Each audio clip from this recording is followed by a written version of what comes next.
पश्चिम बंगाल और असम में पहले दौर के लिए थोड़ी देर में थम जाएगा चुनाव प्रचार। आखिरी दिन में सभी पार्टियों ने प्रचार में अपनी ताकत झोंक दी है। 27 मार्च को असम और बंगाल में पहले दौर की वोटिंग होगी।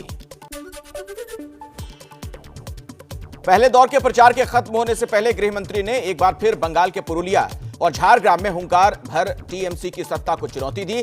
गृह मंत्री अमित शाह ने कहा कि बंगाल में इस बार परिवर्तन तय है। बंगाल की जनता दीदी को हराने के लिए तैयार है। तमलुक में भी गृह मंत्री अमित शाह टीएमसी पर जमकर बरसे। टीएमसी सरकार को भ्रष्टाचार का सिंडिकेट बताते हुए कहा कि बंगाल सरकार की कटबनी और टोलाबाजी से पूरा बंगाल त्रस्त है। बीजेपी सरकार ही टीएमसी के आतंक से बंगाल को मुक्त कर सकती है। अमित शाह के हमले पर मुख्यमंत्री ममता बनर्जी ने किया पलटवार। मिदनापुर में रैली कर बीजेपी पर शब्द बाण चलाए। मंच से हमला बोलते हुए ममता ने कहा कि उम्पुन तूफान के बाद केंद्र ने नहीं दिया पैसा। सीपीएम कांग्रेस को बीजेपी की बी टीम बताया। पहले दौर की वोटिंग से पहले बीजेपी के स्टार प्रचारकों ने बंगाल में दिखाया दम। हिंदुत्व के पोस्टर बॉय सीएम योगी दक्षिण 24 परगना और मिदनापुर में ताबड़तोड़ प्रचार उन्होंने किया। मंच से ममता सरकार के खिलाफ जमकर बरसे। कहा 35 दिन बाद टीएमसी के गुंडों की उल्टी गिनती शुरू हो जाएगी। नंदीग्राम के महासंग्राम में यूपी के सीएम योगी आदित्यनाथ ने शुभेंदु अधिकारी के लिए चुनाव प्रचार किया। बॉलीवुड अभिनेता मिथुन चक्रवर्ती ने भी सियासी संग्राम में मारी एंट्री। मिथुन चक्रवर्ती ने बीजेपी के लिए बांकुरा के सालतोड़ा में रोड शो किया।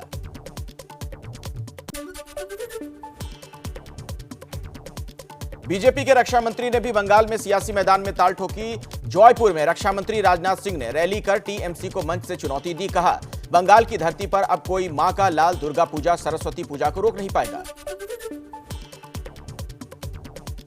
चुनाव प्रचार के बीच रक्षा मंत्री राजनाथ सिंह ने खास बातचीत की। बातचीत के दौरान रक्षा मंत्री ने कहा कि बंगाल में ना खेला होबे ना तमाशा होबे, अब बंगाल में सिर्फ विकास होबे। साथ ही बीजेपी की जीत का दावा भी किया। कहा बंगाल में बीजेपी को 200 से ज्यादा सीटें मिलेंगी। बंगाल के चुनावी घमासान में बीजेपी सांसद और क्रिकेटर गौतम गंभीर ने दिखाया अपना दम। बांकुरा में खुली बीजेपी प्रत्याशी के लिए गंभीर ने रोड शो कर जनता से वोट मांगे। गंभीर के रोड शो में लोगों की भारी भीड़ देखने को मिली। लोग पीएम मोदी का मुखौटा और बीजेपी के झंडों के साथ रोड शो में शामिल हुए। हुगली में सीपीआईएम उम्मीदवार ने प्रचार के दौरान निकाला गन्ने का जूस। मोहम्मद सलीम हुगली से टीएमसी के उम्मीदवार हैं।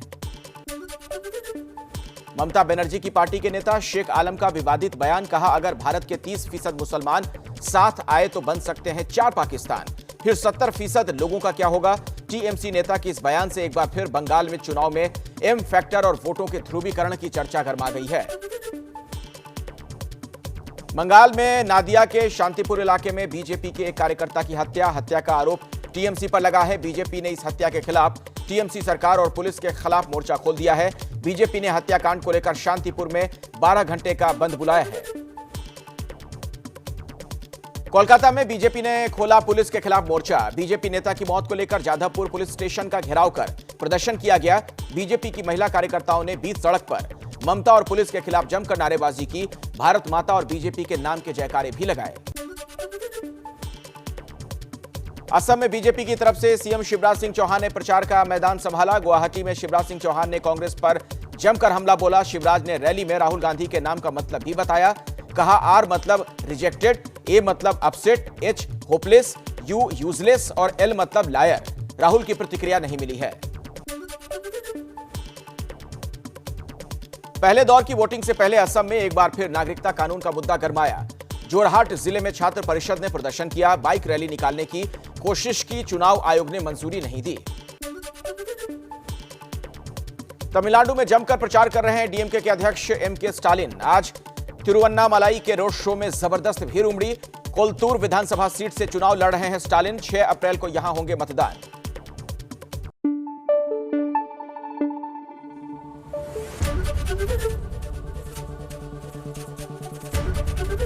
एबीपी न्यूज आपको रखे आगे।